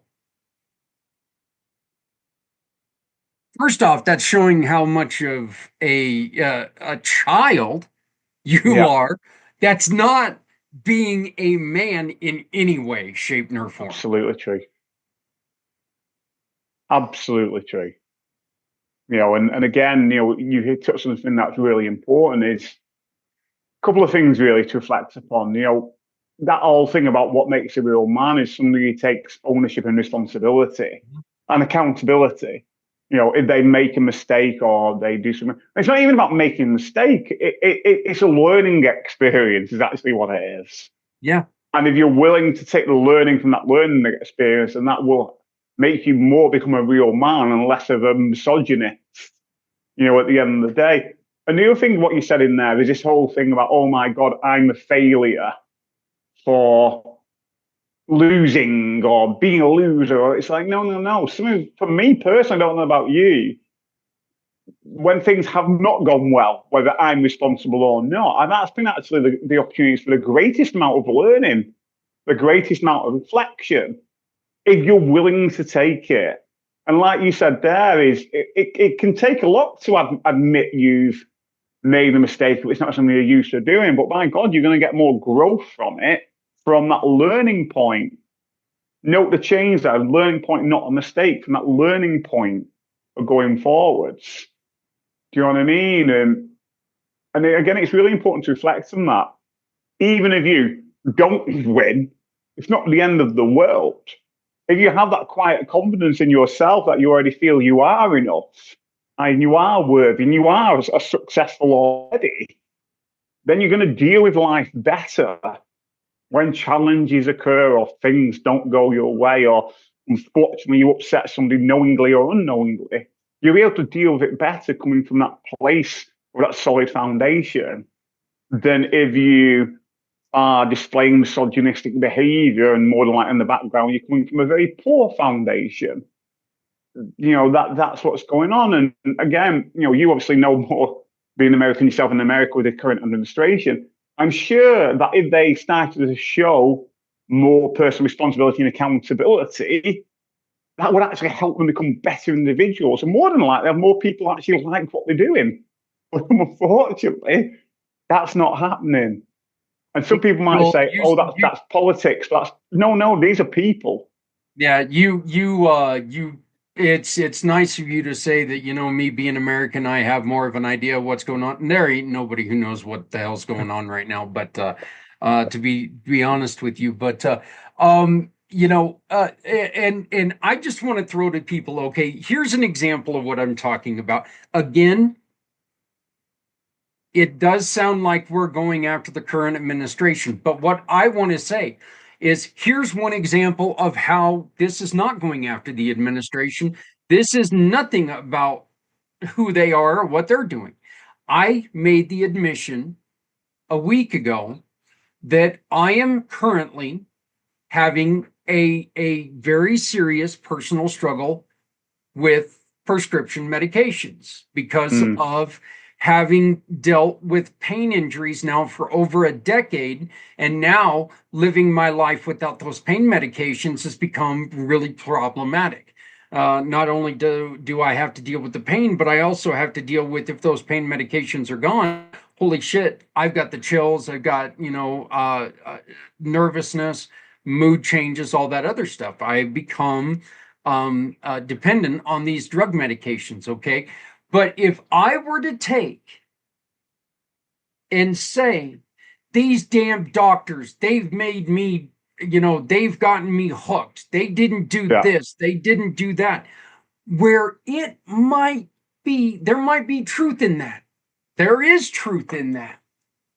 But those doctors were not the ones shoving the pills down my gullet. I have to take the responsibility that this struggle that I'm going through right now, it's on my fat ass. That's not on anybody else. That's on me. I need to take the action to wean myself to find a solution to my problem. And I will never be able to find my way clear of what I'm dealing with until I can admit I have at least as much blame, if not more, than anyone else. I have to do this, right, Joel? Absolutely. And what you've clearly demonstrated there is what a real man is, Zach. And hats off to you. And I mean that. That's what a real man is. And just picking up on something you said earlier, which is again clear, it's not that we are picking on the administration and using them as a negative example, but it's clear in what people can see on the TV in regards to what we're relating it to and talking about. And part of that is making it so obvious for people to see, A, because of the nature of the positions that they're in, but B, on the nature of what we've been talking about, which is misogynistic behavior. You know, it's a classic, you know, it's a classic example of you know, of what we're talking about. You know, it's plain and clear to see. And again, it's, it's something you can link into. I think what's really interesting is just to pick up on it, because again, people hear these words, but don't actually fully look into what they actually mean. I've just let you use a bit of a dictionary definition, and AI says misogynistic refers to hatred, contempt, or prejudice against women or girls, often manifesting as a form of sexism that maintains patriarchal social structures. And to some degree, if you look on the behavior of what you have seen by the administration, a lot of that is there in front of you to see. And I think that's, again, really important reflection point. This is not me and you singling out the government and saying blah, blah, blah. This is a clear example of what we're talking about right here, right now, and how it completely contrasts what it is to be a real man. And I think another thing just to pick up on, Zach, is what you were talking about right at the beginning. You use an acronym. I think you said DEI. What is that? What was that? What does that mean? That's the Department of Diversity, Equality. Just one second. Let me get this right. Is it inclusion? Is it? Yeah, diversity, equality, and inclusion, and it's actually DEIA because it's also accessibility. Yeah. So again, you're right. That's kind of what I thought it was. We have the same policy over here, and they are really important to have. But again, this kind of links into what we were referencing in our previous show that we were talking. We kind of touched on it a little bit to taste it in our previous show last month. The whole idea of how society has swung from toxic masculinity and perhaps too far over now into toxic femininity. To some degree, what I personally found is that we've gone in kind of talk from my own reference of in the UK, that we've gone from a very toxic way of looking at people who have disabilities or a different color or whatever it is, where we've now actually gone so far the other way, almost to what is positive discrimination, where people are frightened to have conversations. People are unsure about something. Mm-hmm. And if you're a bit unsure about something, you're not really sure how to voice it. And it can come across a bit clumsy. And when you try to do that, some people have then been targeted for being racist or discriminatory or whatever. And it's like, no, they just don't know.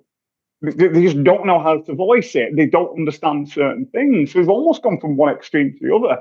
And like you said, I don't care if you're black, green, blue, purple, white, red spots. If you've got a job that you need somebody to do, you're after a specific skill set, aren't you?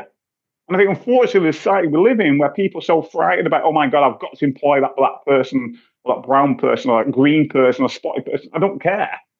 But that person might not actually be the right person for the job.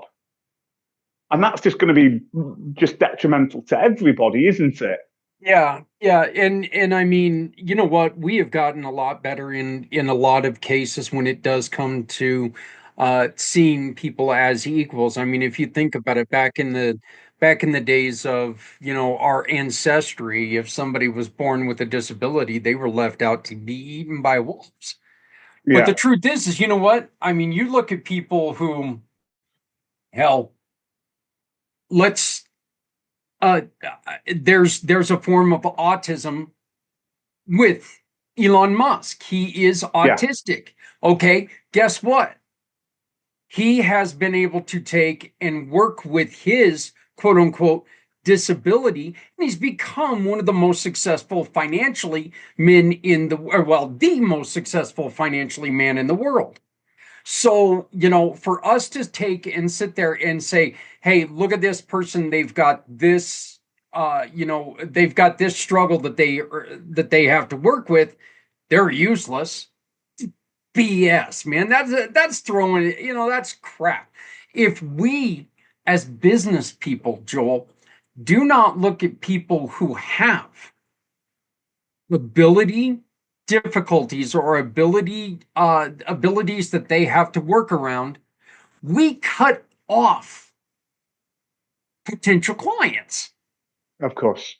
So, one of the questions that I was going to ask you when when we unfortunately lost your connection is this. And this is a statement I made, and I'd like to hear your opinion on this. Yeah, go for it. And misogyny does fit into this, but there's also, classism and racism and everything Yes. else.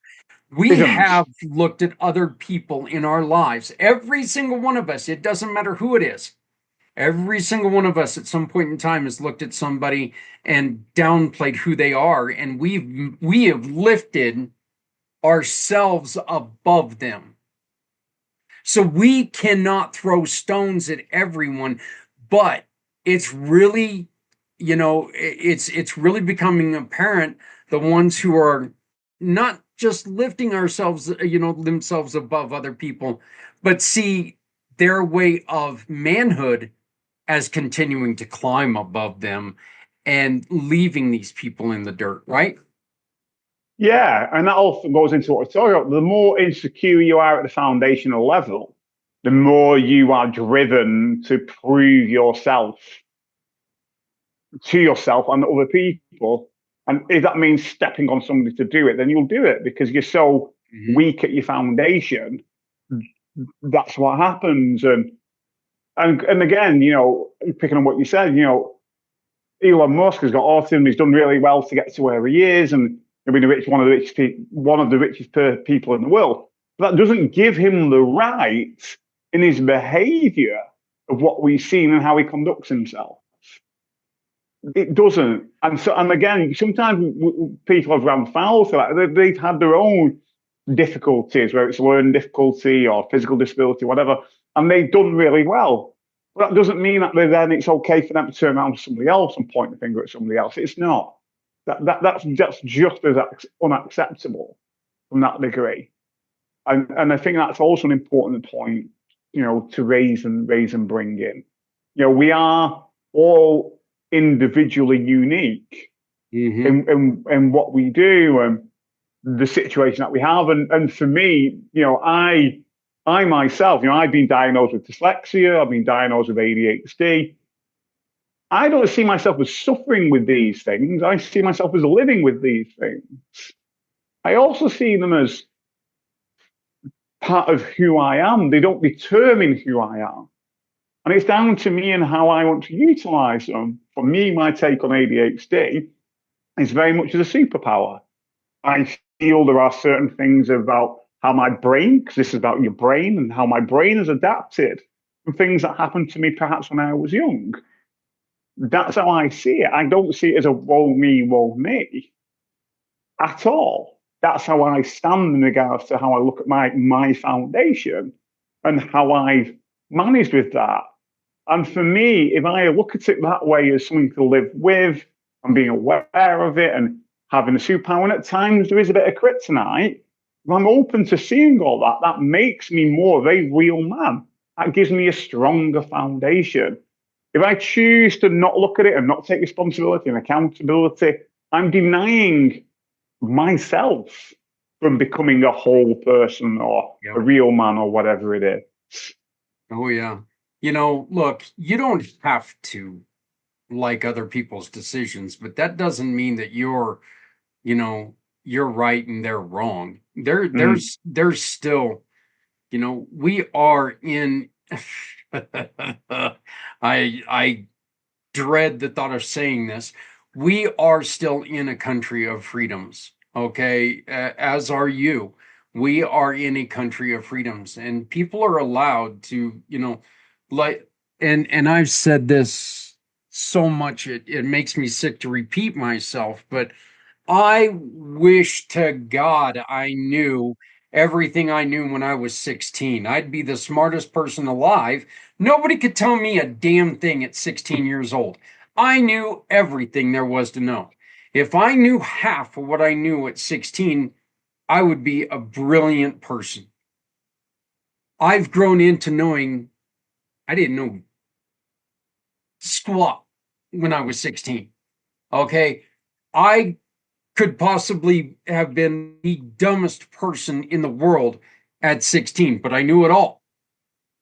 Yet I've been able to grow as a person. And I don't ever want to be the person who thinks that he knows everything. I don't want to be that person, because the day that I see myself as not being able to learn, that's the day I want you to throw my butt in a box and seal it, throw it in an oven, and call me a goner. I want to continue to learn. I want to know more about what you've experienced, who you are, because that is what's exciting to me. Our differences are what makes life exciting to me. This fascination with everyone being like everyone else, that just makes me sick. That's just gross. Yeah, absolutely. Yeah, I couldn't agree more with that. And again, it's interesting, and I think you sort of touched on it a bit. This whole idea of what equality is. Equality isn't about everybody being exactly the same. That's not what equality is about. Equality is about seeing people with their differences for who they are. That's how I see it. Not everybody being exactly the same and wearing the same clothes, because history has taught us that doesn't work, and that's been tried in various countries around the world. And again, I'm not going to go into that, but it hasn't. It doesn't work. We are individually unique. At the same time, we can coexist, alongside each other. And again, something what always comes back to me, that as far as I'm aware, in certain indigenous cultures in the world, particularly with men, they won't start leadership training until the man is at least 40 to 45 years old, because they believe as a man, you need that experience to make mistakes and get it vastly wrong. And by that point, you've got some lived experience to work with. And I feel part of that initiation, because that's what we're talking about, almost lacks in our society. And again, we kind of touched on this before in previous months, and today when we weren't filming that, a lot of those rites of passage, as it were, of initiation done in a respectful way, it doesn't seem to really exist anymore. Particularly in my society. Whereas I guess the people will say, "Oh, we do initiation." Yeah, that usually involves drugs and women and alcohol. That's not initiation to be a real man. That's not about real man at all. Do you know what I mean? We don't actually have these rites of passage anymore. And I think it sadly lacks. I think if we had these traditions still, because it did happen in our cultures a long time ago, or if we actually integrated some of that from other cultures that do that around the world, I think you would see more real men with solider foundations and less misogynistic individuals as men. Don't get me wrong, you get women who are like that, but obviously we're here talking about that from a male perspective today. I think there would be a lot less, very much so. Well, like I said, I like this conversation, and it's kind of funny how it came on, because when we first started talking about this, I asked you if you had anything that you wanted to talk about. You started telling me what you wanted to talk about, and I just got a giant smile, because I had this question written down, and they were so in line with each other. It's like going, "Oh my God, have we been doing this show for years now, or what?" We're starting to think like each other. So, but I really appreciate where this show went, and I do. You know what? I know this show's going to this episode's probably going to twist some knickers, if you will. I mean, this show is going to make a couple people. Well, you can tell they're, you know, well, let's just put it. You can tell that they're leftists or whatever. And you know what? You're wrong. You're dead freaking wrong. Because Yeah. I do also believe, like I just said, you know what? When it comes to it, age limits are not a terrible thing. So, I mean, if I was allowed to do everything that I wanted to do when I was 16, oh, my life would be terribly, terribly, so much worse. So, Yeah, I you know, couldn't agree more. but there we need to be able to step up, take responsibility, make sure that we're watching out for each other, and and again, I really think that the point that you made that is so important, money doesn't make a man, power doesn't make a man. You cannot be a man if you are not doing things that make you happy.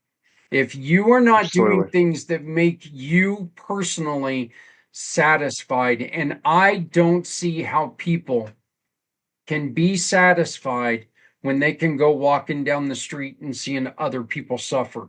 I don't see how that makes anyone satisfied. So, Absolutely. And I think even to the point where some people walk down the street, you see others suffering and have a laugh at them and take the mick yeah, and prod them and punch them and kick them. That's just not on whatsoever. You know, and again, it all back to that foundation stage of what's going on in your foundation. To be honest with you, going back to the point you meant before, you know, if some people have had their nose slightly out of joint or their knickers in a twist or whatever, what, like from this episode or previous episodes, that's a good thing. Because if that's happened to you, what's come up for you? What's come up as an emotion for you? What's come up as a belief? Because something's been triggered in you for that to happen. So perhaps be curious in your own emotion about why that's the case. And also, as we always say, Zach, towards the end of the show, if anybody's got any comments, questions, or concerns, hell, write in. You know, put them to yourself. They can contact you. They can contact me. Come on the show. We'll be more than likely happy to have you, whether you're good, bad, or ugly. Come along. yeah. So, You know what the truth is that we're not inviting you to come on the show to debate you. We want to come on. We would like you to come on the show so we could give you a voice, so we could understand yes, you.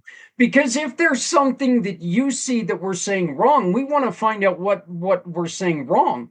And yes, maybe what it is there's just a misunderstanding in the way that things were said. I said this during the 22-hour podcast, and I gave someone an exercise. I said, okay, I want you to say a sentence. Now, say that exact same sentence in a different pitch. And it's going to take two different meanings. We could yes, be saying the same thing, but because of the way we said it, you heard something completely different than what we were saying. So if you disagree with what we're saying, you are more than welcome to express an opinion by putting it in the chat or ask to come on the show. Ask to, absolutely, you know, we're not going to run away. We're not going to run away. absolutely. Okay. Our goal is to help you, others, Yeah, help couldn't everyone. agree more. So, Couldn't agree more. but As a final, go on after you, Zach. no, go, please.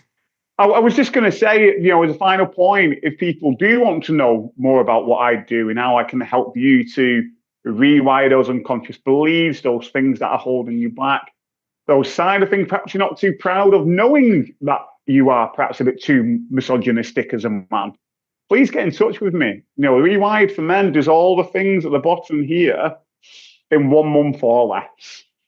And you've also got the QR code here. If you want a 30-minute chat, just scan that QR code. My diary will come up and we'll just have a chat. Virtual coffee, 30 minutes. That's the offer. Right there, scan that QR code and you can get a hold of Joel. You can always get a hold of me by using my card, or call us 970-909-0751, 970-909-0751. Send me an email at Zach, Z-A-K, at communitypayitforward.us. Joel, another wonderful conversation. This, like I said, then, and again, just showing how much we're getting connected, which is almost scary. What I was going to ask, when you didn't want to interrupt me there was, how did people get a hold of you, Joel? So you did exactly what I was going to ask you to do. So I mean, this is getting a little weird. I'll tell you that. So, but Joel, thank you very much for participating. Thank you very much for being part of our program. I'm going to let you have the final words, and then we'll walk on out of here. Yeah, it's been a pleasure, Zach. Thank you so much. Always about the internet going down, but I'm sure you kept it going. If anything, what we're talking about today hopefully, if someone who watches this, you'll have a better understanding of what makes a real man, not a caveman misogynistic way of being. So yeah, thank you, Zach. It's been a pleasure. Thank you very much, Joel. We will talk to you again next month.